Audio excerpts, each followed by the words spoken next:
Aqui no Rio de Janeiro eu lembro do Planet Hemp e do MV Bill. Aqui em Belo Horizonte tem o Black Soul e o Retrato Radical.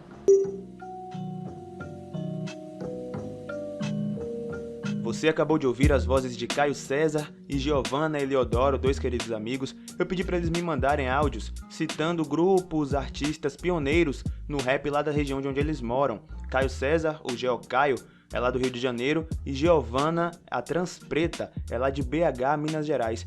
E agora você deve estar aí se perguntando por que esse podcast aqui, que lhe prometeram que vai se propor a enaltecer o rap de Salvador, da região metropolitana, já começou citando grupos do sul e do sudeste do Brasil. Calma. Isso foi um exercício para fazer você refletir. Você aí que está me ouvindo, que é soteropolitano como eu, saberia também citar quem foram os artistas, os grupos pioneiros do rap aqui de Salvador lá nos anos 90? Aqui quem fala é o Al Cardoso e nesse primeiro episódio, bora trocar uma ideia sobre os primeiros passos do rap em Salvador e região. O único lugar do mundo onde você pode dizer que foi num reggae de rap. Já que esse aqui é o primeiro episódio do Reggae de Rap, vamos começar do começo, devagar e sempre. Esse é um podcast de rap, como diz o nome, e não de hip hop, mas não tem como falar do rap de Salvador sem falar do movimento hip hop de Salvador. A propósito, você sabe qual a diferença entre hip hop e rap? Estamos no bairro do Bronx, em Nova York, nos Estados Unidos, em algum momento da década de 70. Assim como o Cosme de Farias, em Salvador, o Bronx é um bairro periférico de uma cidade grande em desenvolvimento. E aqui não importa se você fala oxente ou se você fala oh shit. Em qualquer lugar do mundo, as comunidades marginais, ou seja, aquelas que estão à margem do crescimento dos grandes centros urbanos, sofrem com a ausência de políticas culturais por parte do poder público e também com a sedução das facções criminosas. A população aqui do Bronx é formada por latinos, afro-americanos e imigrantes caribenhos, uma galera que veio da Jamaica, de Porto Rico, de Cuba, após a Segunda Guerra Mundial. Lá na Jamaica, existia uma tradição de festas populares que basicamente consistia em reunir a galera da comunidade na rua para se divertir ao som de carros equipados com potentes caixas de som, chamados sound systems, mais ou menos como o movimento dos paredões em Salvador atualmente. A comunidade, claro, abraçou essa tradição aqui no Bronx e geralmente os organizadores colocam para tocar discos de gêneros do chamado black music, como o jazz, o soul e o funk. Como diria o grupo soteropolitano Saca Só, se eles não faz, nós faz.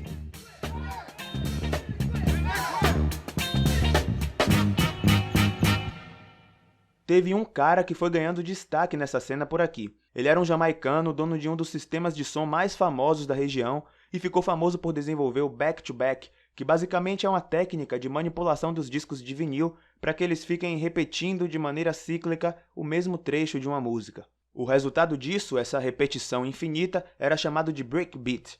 O nome desse brother é Kool Herc, e assim como Afrika Bambaataa, ele foi um dos primeiros DJs da história do rap. A gente ainda vai falar mais sobre quem é Afrika Bambaataa e sua importância para o hip hop em outros episódios aqui. DJ é uma sigla para disc jockey, que significa algo como manipulador de discos. Eles eram os responsáveis por animar a galera nas picapes e também falando no microfone. Nessa brincadeira, eles começaram a fazer umas rimas curtas para a galera aprender e repetir durante as festas. Só que com o desenvolvimento de novas técnicas, como o back-to-back, por exemplo, os DJs estavam ficando cada vez mais ocupados e aí houve a necessidade de existir um camarada para ficar responsável apenas pelo microfone, enquanto o DJ se concentrava lá no trabalho dele. Felizmente, surgiram vários desses camaradas que ficaram conhecidos como Masters of Ceremony, ou seja, mestres de cerimônia ou somente MC. Como os MCs estavam apenas na função do microfone, eles começaram a improvisar trechos maiores, criar uns refrões chiclete nas festas e pouco tempo depois eles já estavam escrevendo músicas inteiras para cantar em cima dos breakbeats. Em um desses versos, o DJ e MC Lovebug Starski cantou a seguinte frase: "Hip hop, you don't stop, that makes your body rock." Perdoe meu inglês aí, mas essa frase significa algo do tipo quadril, salto, não pare, isso faz seu corpo balançar, em uma tradução livre. Mas o que importa aqui pra gente é o trocadilho do início da frase que ele fez, o hip hop, que pegou e é usado até hoje esse termo. Esse verso, inclusive, lembra um dos primeiros raps da história, a música Rapper's Delight, do grupo The Sugar Hill Gang. Essa música ela tem um processo de reinvenção bem interessante. A história começa com a música Good Times, da Chic, que era uma banda de R&B e funk aqui dos Estados Unidos.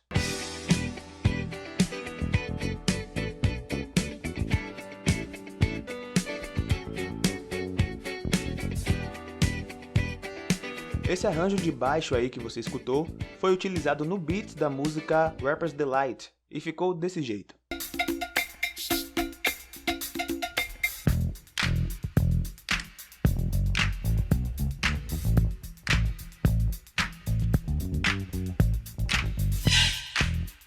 E não parou por aí, essa linha de baixo ainda seria usada em várias músicas mundo afora, inclusive no Brasil. Em 1997, Gabriel Pensador lançou a música 2345678, que começa assim.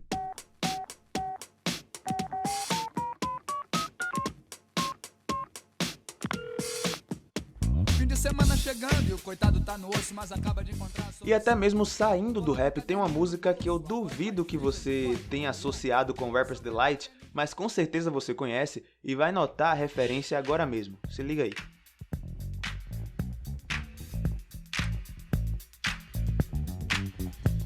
I said a hip hop, the hip it to the hip hop, you don't stop the rockin' to the bang bang boogie. Say up jump the boogie to the rhythm of the boogie to beat.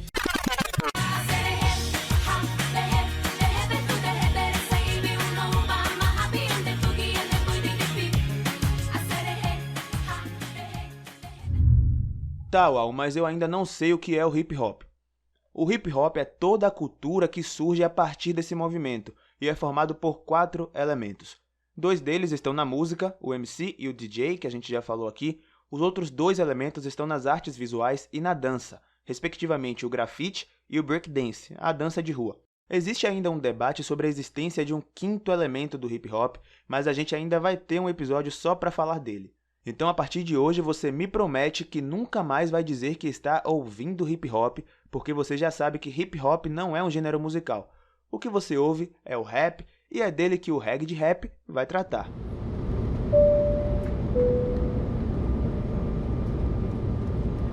Saímos do Bronx e agora estamos na São Paulo dos anos 80. Como eu disse, periferia é periferia em qualquer lugar. Então a rotina urbana aqui da capital paulista não era muito diferente. No Largo São Bento, pertinho da Avenida 25 de Março, se tornou comum a realização dos rachas, que eram batalhas de breakdance.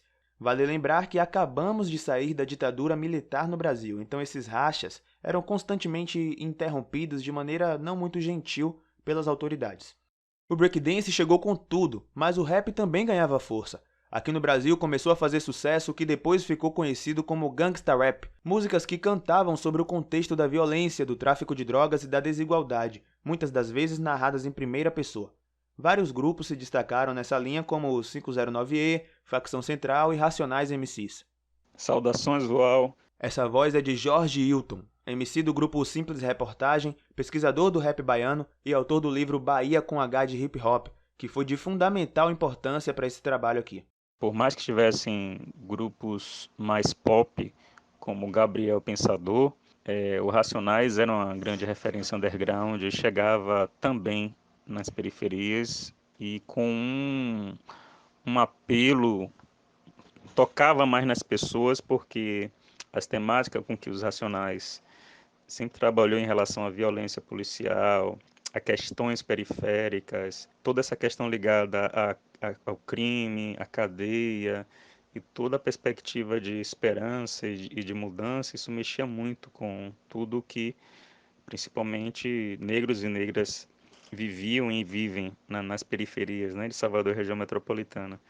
Então, a identificação era muito forte com isso. A música do Racionais MCs de São Paulo chegou a Salvador, então vamos nos situar. Fomos ao bairro do Bronx, em Nova York, lá nos anos 70, depois visitamos São Paulo na década de 80 e agora, finalmente, estamos na Salvador dos anos 90.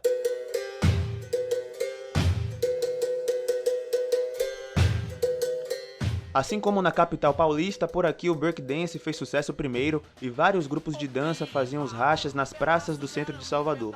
Como não podia deixar de ser, a dança de rua daqui era diferenciada, misturando em seus passos elementos da capoeira que deixavam os gringos sem entender muita coisa. Entre os grupos de destaque estavam o Breakcia e a galera quente do break. Ainda no início da década, Com a popularização do rap, aconteceu uma onda. Os caras do break começaram a querer ser MCs. Então, o Break e Cia, eles, com a dissolução desse grupo, formaram um grupo de rap chamado Leões do Rap. E a galera quente do Break, por exemplo, né, diluiu o grupo para se tornar o Primitivos do Rap. Outros, como Jorge, Cachicho, que também eram dançarinos, formaram um grupo Cidade Rap, enfim. Mas, no geral, foi algo espontâneo. Foi uma demanda espontânea que a gente via também acontecer no surgimento, nas origens do hip-hop em Nova York. Acontecia aqui também. Os grupos de dança eram grandes, tinham muita gente e precisaram adaptar suas apresentações para os shows de música. Eu tive a honra de entrevistar César Maico, um dos integrantes do Break Cia, lá de Cosme de Farias, que depois se tornou Leões do Rap. Eram quantas pessoas no Leões do Rap? Olha, nós tínhamos JM Cabelinho, Tony D, J. Nery, Alan, Fabão, Dancibel. Na base eram 8 pessoas. Todos cantavam? Todos cantavam e todos dançavam. O Leões do Rap, formado em 1991, foi o primeiro grupo de rap de Salvador. Vamos falar dos artistas de rua. Com crítica ou sem crítica, a luta continua. Estamos batalhando para sair do anonimato. Ao todo, eles lançaram 3 CDs, sendo de maior relevância o Realidade da Vida, de 1998.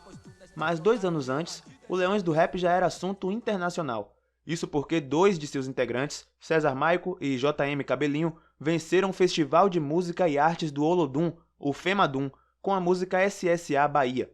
Além de levarem para casa um Corsa 0 km, a música foi gravada pelo Olodum e é a faixa 14 do álbum Roma Negra.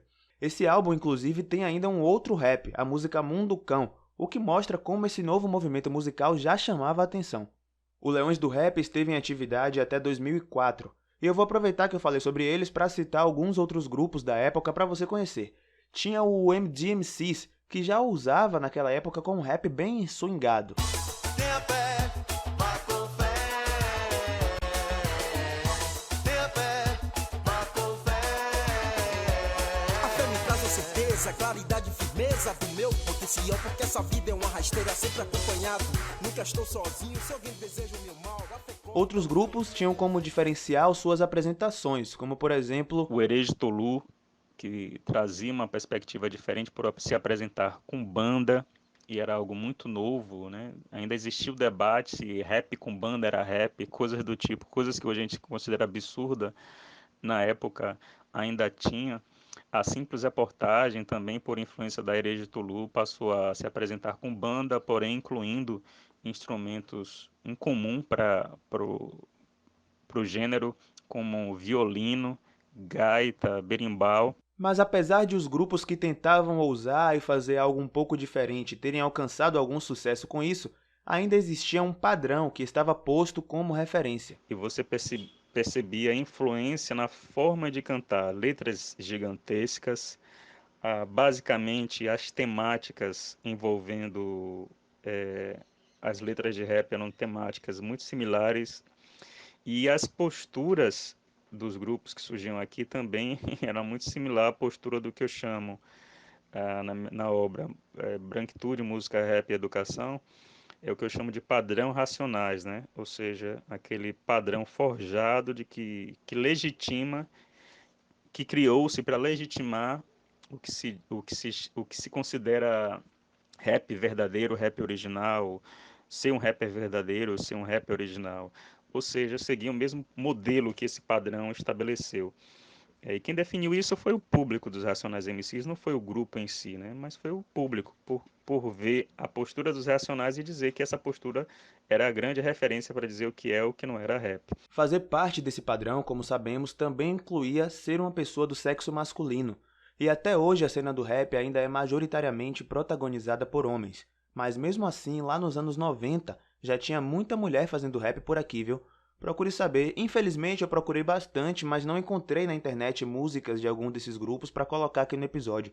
Se você que está me ouvindo tiver alguma dessas relíquias, por favor, entre em contato aqui com o Reg de Rap, certo? Eu posso citar de mulheres o Grito, Era Negra, Impacto Feminino, Mensageiras da Rima, Garotas MCs, Africamina, Mulheres Dignas de Liberdade, Realidade à Vista, Quintax, Central Periférica. Era muita gente fazendo rap, a cena soteropolitana estava em plena expansão.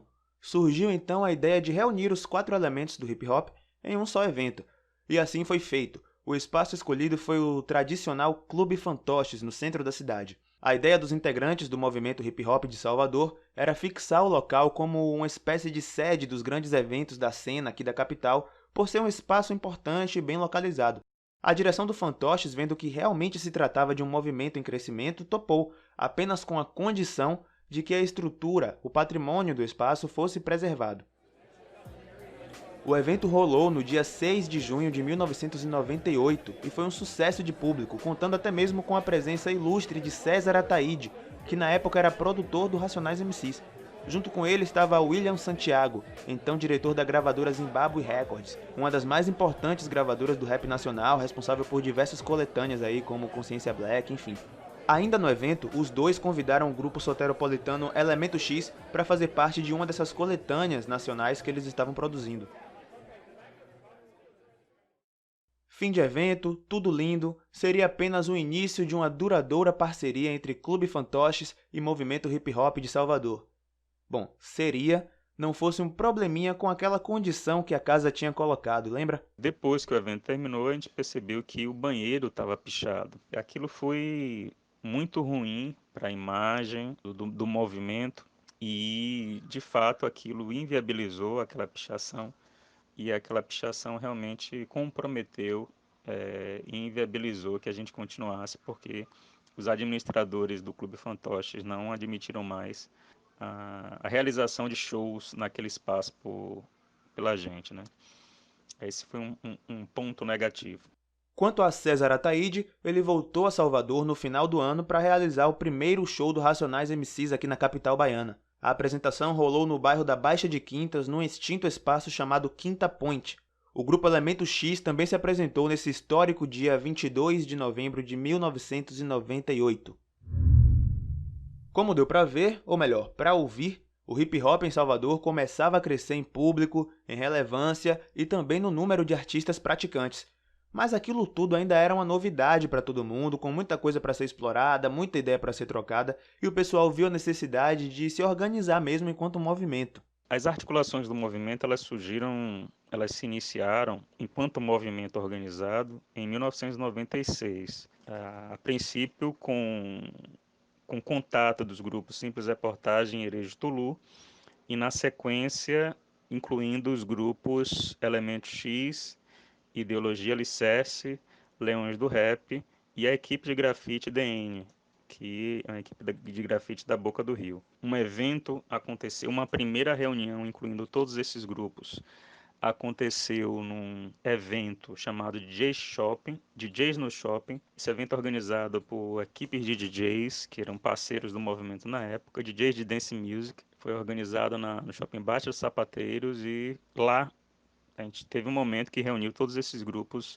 cada qual se apresentou, falou de sua história, mostrou um pouco do seu trabalho. E a gente falou de uma intenção de reuniões sistemáticas de um movimento organizado. Isso foi em 96, no final de 96. Não se esqueça que estamos falando aqui de uma época em que a internet ainda estava engatinhando e smartphones como esse que está aí com você ainda eram coisa de cinema, de filme e de ficção científica. Então não tinha como fazer um grupão no Zap ou simplesmente marcar uma reunião no Zoom, como a gente faz hoje para resolver as demandas rapidamente. O negócio, pai, era para quem queria levar a parada a sério mesmo, para quem podia com a onda. As reuniões eram presenciais e rolavam 2 vezes por semana. Toda quarta-feira, às 19 horas, a galera se batia na sede da União de Negros pela Igualdade, a UNegro, que fica lá no Pelourinho. Esses encontros eram mais formais, todo mundo sentadinho, compartilhando ideias, repassando conhecimentos e planejando intervenções. Naquele momento ali, o movimento estava se articulando. Os outros encontros, esses mais de resenha, de se encontrar para fazer som mesmo, gastar onda, aconteciam religiosamente todo domingo, mais ou menos por volta das 14 horas, também no centro de Salvador, dessa vez no Passeio Público, ali onde fica o Teatro Vila Velha. A primeira dessas reuniões, no entanto, aconteceu num sábado. Era o dia 26 de abril de 1997, e uma das pautas era definir uma data para ser considerada um marco do início do movimento hip-hop soteropolitano organizado. Ora, se aquela era a primeira reunião, nada mais justo do que essa data ser o próprio dia 26 de abril. Mas lembra do encontro no shopping que tinha rolado no ano anterior e sido, em verdade, o primeiro movimento na intenção dessa articulação? Pois é, alguém também lembrou desse fato lá na reunião e a solução foi pragmática. Permaneceu a data 26 de abril, mas o ano considerado foi o de 1996, o ano anterior. Assim, agora em 2020, o movimento hip-hop soteropolitano oficialmente completou 24 anos. Com reuniões periódicas, aquela bagunça estava ficando cada vez mais organizada. Era hora de batizar aquela espécie de sociedade de artistas, ativistas e admiradores do hip-hop de Salvador. Foi então que num dos encontros de domingo, exatamente no do dia 20 de dezembro de 1998, após algumas sugestões, o nome vencedor foi Posse Ori. E aqui cabe explicar rapidamente o que foram as posses no Brasil. Como muito bem resumido pelo pesquisador Sérgio da Silva Santos, da Universidade Federal de Sergipe, a articulação do movimento hip-hop em todo o país precisou desenvolver estratégias práticas mesmo para dar visibilidade à questão da população das periferias, principalmente as da juventude. Essas ações incluíam formações, oficinas, debates e ações de enfrentamento às mazelas sociais que atingiam e atingem essa população. Tudo isso de uma maneira didática. As posses, antes de qualquer coisa, eram sobre conscientização e educação. Elas realizavam ações sociais, culturais e políticas, tendo como foco principal a politização de jovens periféricos.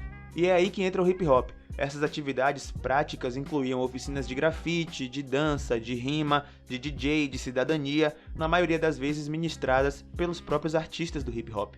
Internamente, os integrantes das posses buscavam se desenvolver com ciclos de bate-papo sobre temas que afetavam direta ou indiretamente as comunidades da periferia. E esses temas variavam muito. Alguns exemplos são racismo científico, alimentação saudável, violência policial, direitos humanos e até mesmo religião islã. Faziam parte das posses não apenas artistas, mas admiradores em geral da cultura hip-hop, ativistas e educadores. Bom, acho que está explicado por que a Posse Ori era uma posse. Várias outras posses, inclusive, surgiram nesse mesmo período em bairros de Salvador e também na região metropolitana. E uma curiosidade é que muitas dessas posses traziam em seus nomes referências à pauta negra, como a Quilombula, do bairro do Cabula, a Negranada, de Castelo Branco, ou a Fúria Negra, de Valéria. A própria Posse Ori tem em seu nome a palavra Ori, que significa cabeça em Yorubá, um idioma falado há mais de 4.000 anos em regiões da Nigéria, Benin, Togo e Serra Leoa, por exemplo. Infelizmente, com o tempo e as demandas de estudo e trabalho do nosso regime capitalista, as posses foram se desfazendo e ficando apenas na história.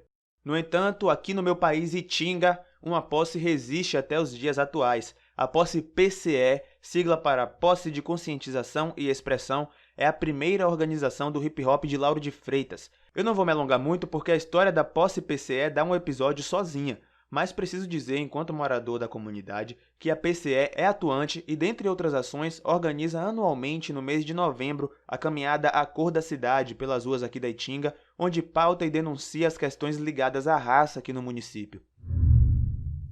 Bom, se você acompanha o rap em Salvador e região há pouco tempo, talvez esteja até estranhando que lá nos anos 90 existia todo um trabalho conjunto, essa articulação toda entre os artistas. Lá na conversa com César Maico, do Leões do Rap, eu perguntei a ele o que ele achava sobre isso. Você sente que nessa época a cena do rap era mais unida do que atualmente? Eu acho que sim, porque tá todo mundo buscando espaço, né? Hoje tem muita gente que, dentro do rap, que se sente grandioso e que esqueceram as raízes, certo? Eu digo isso porque eu sofro isso na pele, porque tem muita gente que está fazendo rap hoje que não sabe quem é César Maico. Quem foi César Maico? Quem foi o Leões do Rap? Quem foi o Blake Cia? Quem foi não, porque estamos vivos. Quem somos nós? Né? Quem somos nós? Claro que também não é como se fosse tudo só flores e rolava lá seus pega pra capar também. Mas o foco aqui não é esse e não dá pra negar que a organização daquele momento, em que era tudo ainda uma grande novidade, era tudo mato, fez com que o rap local fizesse um bom trabalho de autopromoção através de mídias alternativas e tivesse até mesmo espaço na mídia tradicional, que era muito mais disputada numa época que não existia Instagram, não existia Twitter para divulgar seus trampos, né? O movimento hip-hop na Bahia foi impulsionado pelas mídias alternativas e também jornais impressos de grande circulação, principalmente nos anos 1990, no seu surgimento.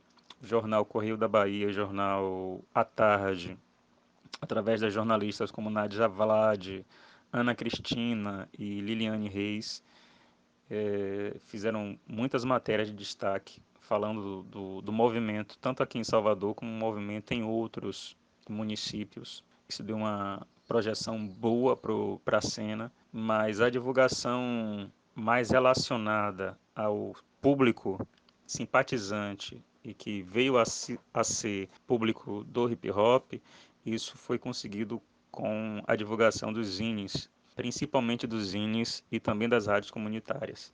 As rádios comunitárias foram fundamentais para a difusão do rap em todo o Brasil, só que elas se popularizaram mesmo a partir dos anos 2000, e por isso serão abordadas no próximo episódio aqui do Reggae de Rap. Por enquanto, vamos ficar aqui pela década anterior, onde a frente principal eram os zines. Os zines eram um tipo de publicação impressa bem popular na época, que podia ser feita ou por computador ou manualmente mesmo, e eram difundidos através de fotocópias, as famosas Xerox. E se até agora você ainda não entendeu qual a função que esse podcast aqui pretende ter, bom, é uma proposta bem parecida com o que os zines queriam fazer lá na década de 90.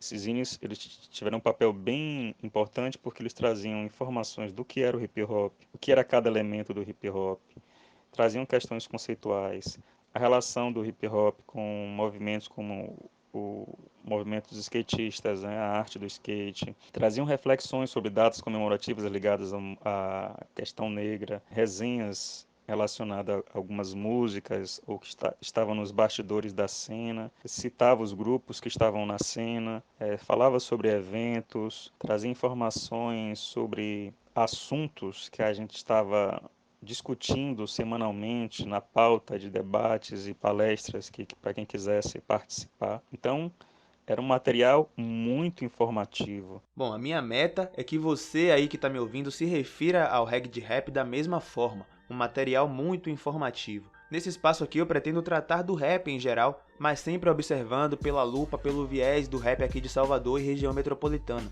Num futuro próximo eu quero ampliar a abrangência aqui do Reggae de Rap para todo o estado da Bahia, mas esse podcast foi meu projeto de TCC e num primeiro momento de pesquisa, com prazos, com tudo que um TCC tem direito, eu precisava de um recorte que eu conseguisse dar conta, né? O podcast foi a forma que eu encontrei de compartilhar os resultados da minha pesquisa. Com certeza esse episódio aqui vai chegar a muito mais gente do que o meu TCC, muito bem escrito, porém naquela linguagem acadêmica, chata e pouco acessível. A quem possa interessar, TCC está disponível lá no site do repositório da UFBA. Eu resolvi criar esse conteúdo aqui porque eu, enquanto artista, sentia falta de conhecer referências locais. Sempre tive isso comigo, de respeitar quem chegou primeiro, e não à toa eu sou muito grato e sempre fui muito respeitado de volta por nomes importantes da nossa cena, como meus irmãos do Fúria Consciente aqui de Lauro de Freitas, do Opanigé, meu parceiro Mr. Armeng, por exemplo, enfim. A acessibilidade também é uma preocupação para mim, eu já estou estudando formas de disponibilizar esse conteúdo aqui em texto ou então legendado no YouTube para que as pessoas com deficiência auditiva também possam consumir o podcast. Nesse espaço aqui eu vou ter a liberdade de abordar assuntos que eu julgo relevantes para meu público-alvo, que são artistas, pesquisadores e admiradores do rap, pessoas interessadas na cultura soteropolitana em geral, estudiosos da música, etc, enfim. Não é um canal de divulgação de lançamentos, muito menos de react e essas coisas aí. Aqui vamos trocar essa ideia mesmo sobre o rap que é feito na Boa Terra. A ideia inicial é ter uma frequência quinzenal, mas isso ainda está em fase de testes. Esse episódio aqui, por exemplo, de menos de 50 minutos, entre pesquisa, entrevista, roteiro, produção, gravação, edição e mais um monte de coisa, levou mais de 100 horas para ficar pronto. Então não custa nada você agora seguir no Insta e no Twitter o @Reggae de Rap, compartilhar nos seus stories também e responder a pergunta lá nos comentários do post. Qual foi a principal curiosidade desse episódio sobre os anos 90? De hoje a 15 a gente continua a nossa história, dessa vez já nos anos 2000. Você sabia que teve grupo soteropolitano vencendo o Rutus, a principal premiação do rap nacional da década de 2000? Pois é, até lá.